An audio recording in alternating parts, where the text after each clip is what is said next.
Have you ever been pushed so far that the only option left is to fight back?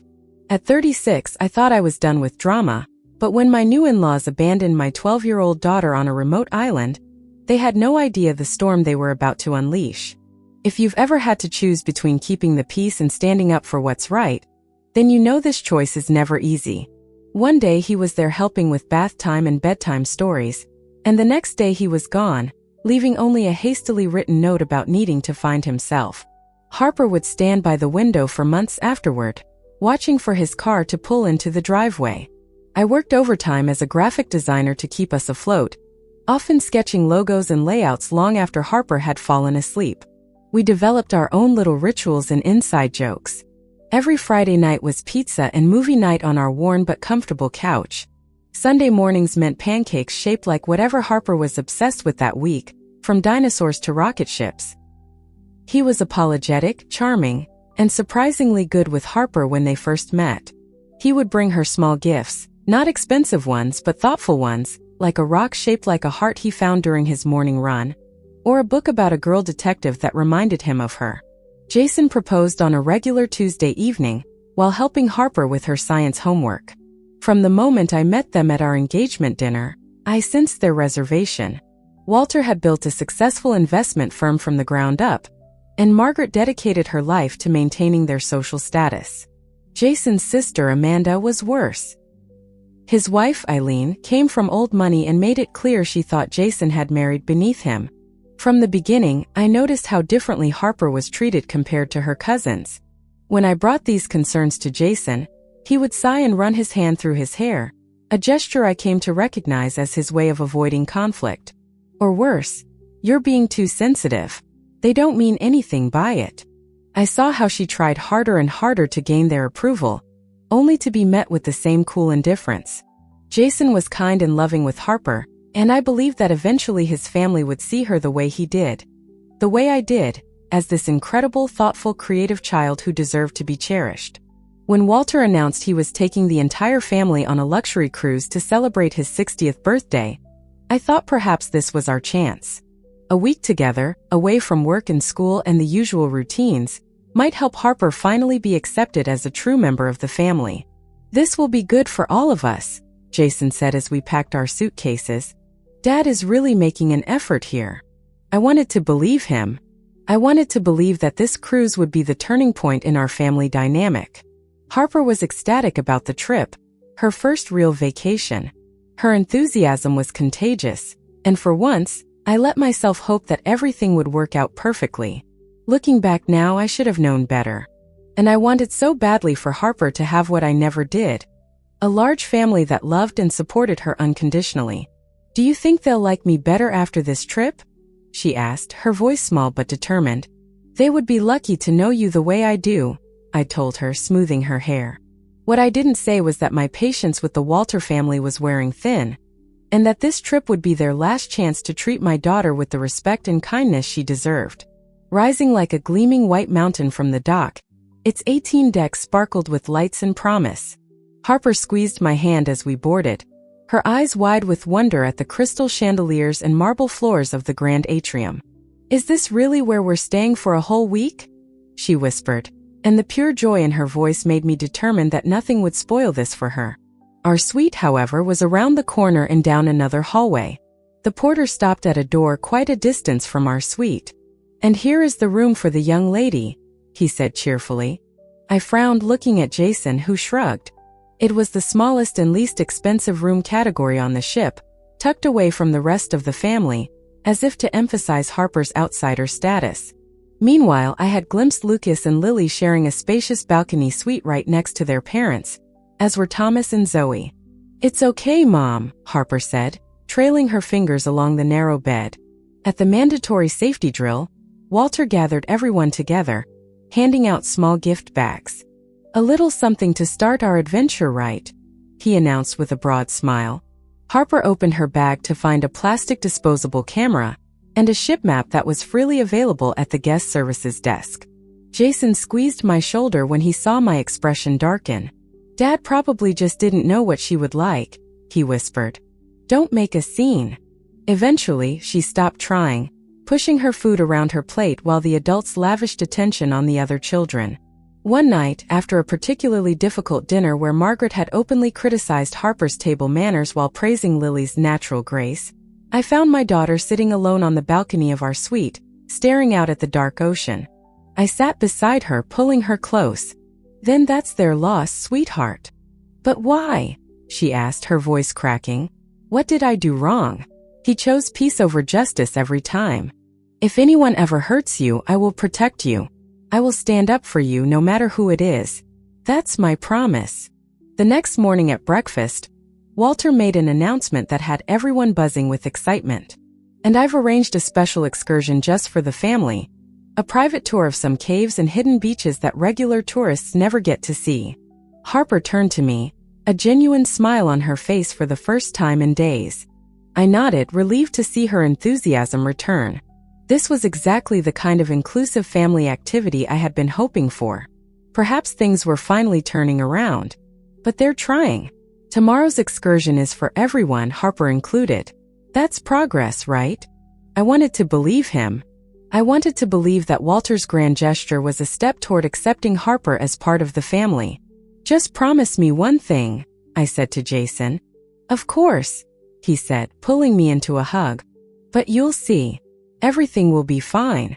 As I fell asleep that night, I found myself hoping he was right, while preparing for the possibility that he was wrong.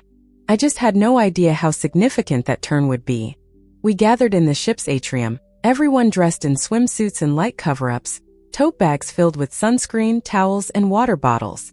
"The tender boats will take us to shore," he explained, referring to the smaller vessels used when ships can't dock directly at a port. The cousins chattered excitedly about the adventure ahead. For once, Harper was included in their conversation, exchanging theories about what kind of fish they might see. My heart lightened, seeing her temporarily accepted into their circle. As we boarded the tender boat, however, Harper suddenly grew quiet, her face paling as the small vessel began to rock with the waves. "Mom," she whispered, "I don't feel good." I put my arm around her shoulders, feeling her body trembling slightly. "It's just a bit of motion sickness, honey. We'll be on land soon. Let's sit here for a few minutes until you feel better," I suggested, reaching into my bag for a bottle of water. "Just seasick," I explained. "She needs about 15 minutes to settle her stomach. Then we'll catch up." "I'll tell everyone to wait," he said, jogging over to where Walter was gesturing impatiently. After about 20 minutes, Jason returned, but to my surprise, he was alone. A cold feeling settled in my stomach. "They all went without us?" "It's not like that," Jason said quickly. "It was just bad timing. They've been planning this for months. Harper will feel better soon, right? We can take a taxi and meet them there." "Are you feeling well enough to go now?" I asked her. She nodded, determination replacing discomfort on her face. Our driver was friendly, pointing out local landmarks as we wound through the small town and up into the hills. There was no sign of the Walter family, no private tour group, just a handful of tourists browsing a gift shop. "Yes, ma'am. This is the cave entrance, the only one on this side of the island." I approached the ticket booth, showing the address Jason had given me. "I'm looking for a private tour group, the Walter Party." No one answered. With growing frustration, I sent text messages to all of them. "We're at the cave entrance. Where are you?" I continued calling and texting but received no response. An hour passed then too. The shade from the small awning where we sat retreated as the sun moved overhead, leaving us exposed to the increasingly intense heat. Harper's fair skin, despite the sunscreen I had applied earlier, began to redden. "Maybe we should go back to the ship," Harper suggested after 3 hours had passed, her voice resigned, her shoulders slumped in a way that broke my heart. This time, miraculously, he picked up. "Steph, where are you guys?" he asked, as if we were the ones who had disappeared. "We are exactly where you sent us," I said, unable to keep the edge from my voice. "There is no private tour here. We have been waiting for 3 hours in the heat." "Oh," he sounded genuinely confused. "There must have been a mix-up. We're at Blue Lagoon Beach now. The caves were amazing. You should have seen them." Harper is burned, dehydrated, and exhausted. We have been sitting in the sun for hours while you all enjoyed your private tour. How could you not even check to see if we found you?" There was a pause before he answered. "I thought you would figure it out and come back to the ship if you couldn't find us. Look, we'll be heading back soon. Just meet us at the dock in an hour." I stared at my phone in disbelief, then looked at Harper, who was watching me with knowing eyes. "They didn't want us there, did they?" she asked, her voice small but clear. A single tear slid down her cheek, leaving a trail through the dust that had settled on her skin. "This is not about you," I said fiercely. As we waited in line to board the tender back to the ship, I made a decision. This would be the last time the Walter family hurt my daughter. Whatever happened next, I would keep the promise I had made to her. The tender boat was nearly empty for the return journey to the cruise ship, as most passengers were still enjoying their time on the island. When we boarded the ship, I suggested we go straight to our suite to rest, but Harper shook her head. Walter and Margaret lounged under umbrellas with tropical drinks. The children splashed in the pool, showing off new snorkeling masks and colorful souvenirs. Is that why no one answered their phones for 3 hours? Jason had the decency to look uncomfortable. "These things happen," I repeated, the words tasting bitter. "My daughter has first-degree sunburn and dehydration, but these things happen?" His booming voice carried across the deck, drawing attention from nearby passengers. We approached the family group, and I watched their faces carefully. Instead, Margaret tut-tutted disapprovingly. "You should have worn a hat, Harper, and reapplied sunscreen." Amanda smiled with false sympathy. "You missed such an amazing tour. The caves had these incredible blue pools inside. Lucas, show them the pictures you took." Uncle Bruce said it was the best excursion he has ever been on.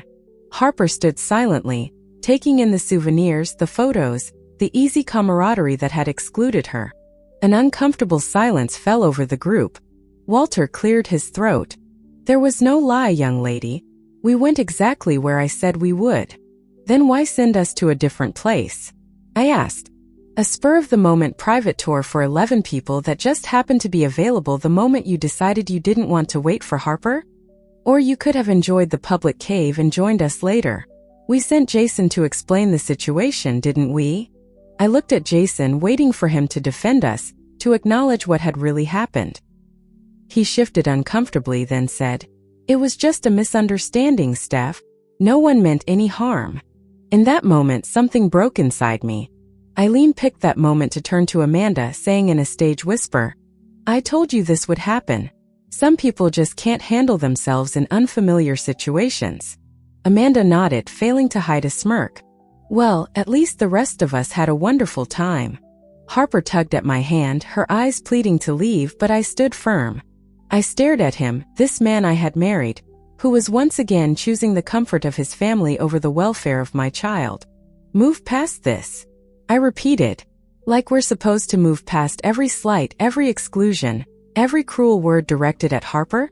When does it end, Jason? He looked pained but said nothing. "It's okay, Mom. They don't have to like me. We can just stay away from them for the rest of the trip." This 12-year-old child was showing more maturity than an entire group of adults who should have known better. As we turned to leave, I overheard Amanda whisper to Eileen, "Finally.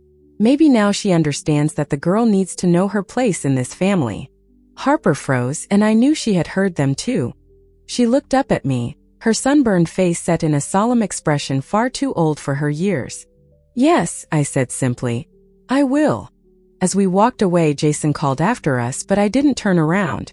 The moment our suite door closed behind us, Harper collapsed onto the bed, the brave facade she had maintained in front of the Walter family crumbling away.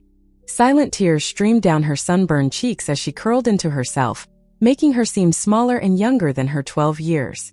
I sat beside her, gently applying aloe vera to her reddened skin. "You deserved better today. You deserve better every day."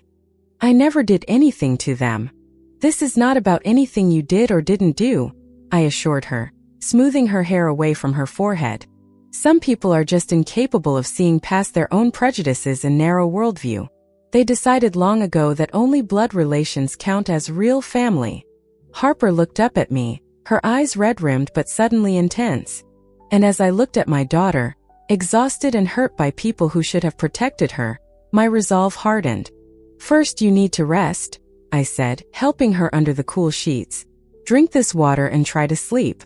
The sunburn will feel better after you've had some rest." It didn't take long to find what I was looking for.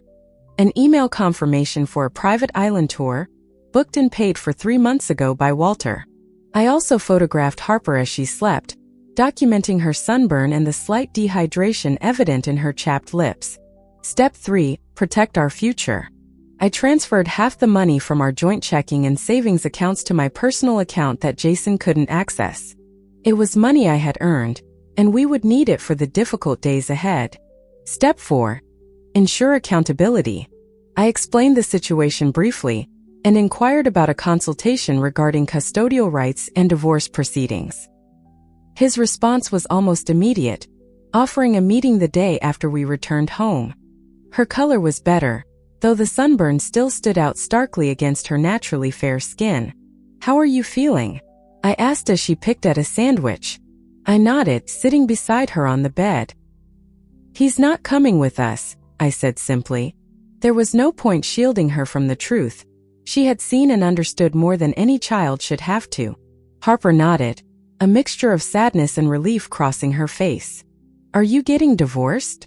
"Yes," I admitted. "I think I have to.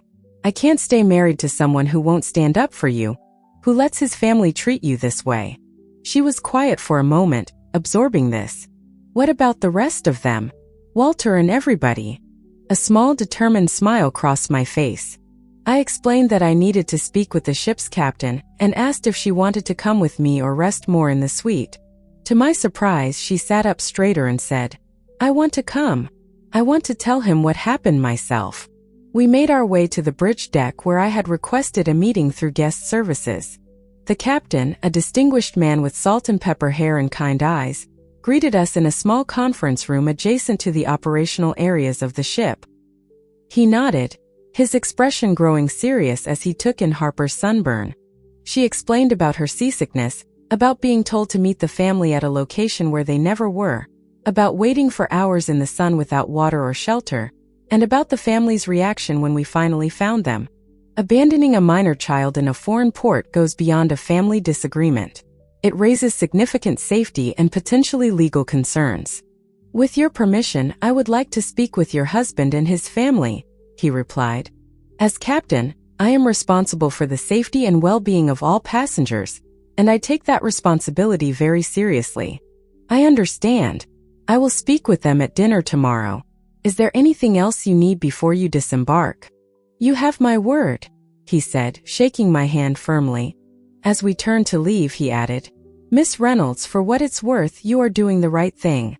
Some lines once crossed cannot be uncrossed." Back in our suite, Harper and I packed our belongings in silence. When everything was ready for our early departure, she climbed into bed and patted the space beside her. I lay down next to her, and she curled against me like she used to do when she was much younger. I kissed the top of her head, breathing in the familiar scent of her shampoo. Harper was already up, standing by the balcony door, watching the sunrise paint the ocean in shades of gold and pink. She had always been an early riser, a trait that seemed particularly fitting today as we prepared to make our quiet escape. "All packed?" I asked, though I knew the answer. "They would have to find us first," I replied, checking my phone. No new messages from Jason, which surprised me. Either he had given up or was planning a different approach. We moved silently through the ship's corridors, our luggage rolling quietly behind us. The guest services desk was just opening as we approached to complete our early disembarkation paperwork. The young woman behind the counter processed our request efficiently, though her eyes widened slightly when she saw the note from the captain authorizing our departure. As we followed our escort through the crew areas of the ship, bypassing the main atrium where passengers would normally exit, I felt a weight lifting from my shoulders. We were almost free. Harper smiled at this small detail, the use of my surname rather than Walter's, a symbolic first step in our new beginning. By 9 a.m. we were at the airport. We arrived home by late afternoon, our small apartment welcoming us with familiar comfort. I ordered pizza, Harper's favorite, and we ate it on the couch while watching a movie, just like we used to do before Jason entered our lives. As evening approached, I checked my phone periodically, knowing that on the ship, the family would be dressing for the captain's formal dinner, unaware of the storm about to break over them. Harper noticed my distraction. Probably confusion at first, I said thoughtfully. Then Jason will panic when he can't find us. He'll check with guest services and learn that we left early this morning. The family will probably be relieved, thinking we've removed ourselves from the situation and they can enjoy the rest of their cruise in peace. Until dinner, Harper added, a hint of satisfaction in her voice. Until dinner, I agreed. Though we were not there to witness it, I could picture the scene as clearly as if I were.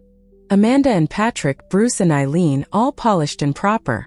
The children in their miniature formal attire, looking like they had stepped out of a luxury lifestyle magazine. Jason would be quieter than usual, worried about our absence but unwilling to disrupt the family harmony by expressing it too openly. Conversations at nearby tables would quiet as passengers sensed something important was happening. Yes, sir, there is.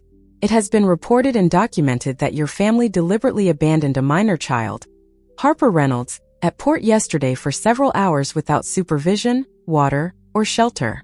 By now, other diners would be openly staring, whispering among themselves. Walter would attempt to interrupt, to control the narrative, but the captain would continue inexorably. In addition, the ship's doctor has documented first-degree sunburn and mild dehydration in the child. As captain, I am required to report this incident to the proper authorities at our next port of call. Margaret would clutch her pearls, literally or figuratively. Amanda and Eileen would exchange panicked glances, suddenly aware that their whispered comments had been overheard and reported. The children would look confused, especially Lucas, Lily, Thomas, and Zoe, who had been raised to believe their family was above reproach. Jason would sit in stunned silence, the full weight of his failure to protect Harper and stand by me finally sinking in. Furthermore, the captain would conclude, Miss Reynolds asked me to inform you, Mr. Jason Walter specifically, that she has contacted legal counsel regarding divorce proceedings and full custody of Harper. She has provided copies of all relevant documentation to our security office for safekeeping, until they can be transmitted to the appropriate authorities. My phone rang, pulling me from my vivid imagination. Jason's name flashed on the screen. I showed it to Harper, raising an eyebrow in question. How dare you? Jason's voice was tight with anger. Do you have any idea what you've done? My father may lose business connections over this. People he knows were in that dining room. The captain publicly humiliated my entire family. He continued as if I hadn't spoken. Over what? A misunderstanding about a tour. It was not a misunderstanding. I saw the email confirmation, Jason. The tour was booked for 12 people, including Harper. Your family deliberately sent us to the wrong location to exclude her. I don't believe you, I replied. But even if that's true, you still chose to go with them instead of staying with us. You still defended their behavior afterward. You still asked me to just get over it. Like you have asked me to get over every slight against Harper since the day we married. There is nothing to fix, Jason. I have seen who you really are, who your family really is. I made a promise to Harper that I would protect her from anyone who hurt her, and I intend to keep that promise. You can't just end our marriage like this, he protested. I already have, I said simply. Check your email. My lawyer will be in touch when you return. Harper looked at me with a mixture of sadness and pride. You really did it, she said softly. My phone began to light up with messages and calls from other members of the Walter family, a cascade of outrage and damage control attempts. They no longer had any power over us. 6 months can change everything. The divorce was finalized, and thanks to the evidence from the cruise, we settled on terms that ensured Harper's future was secure, with a college fund that would open any door she chose.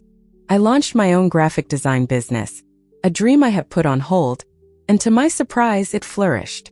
Harper was thriving in an arts-focused school, her confidence blooming now that she was free from the constant judgment of the Walters. Years passed, and our little family of 2 built a beautiful life, a future where Harper was loved for exactly who she was. That night, she hugged me tight. Share your story in the comments below. If our story resonated with you, please hit that like button and subscribe for more real-life stories.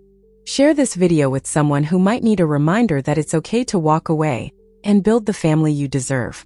Thank you for listening, and remember, sometimes the family we choose is the one that truly sets us free.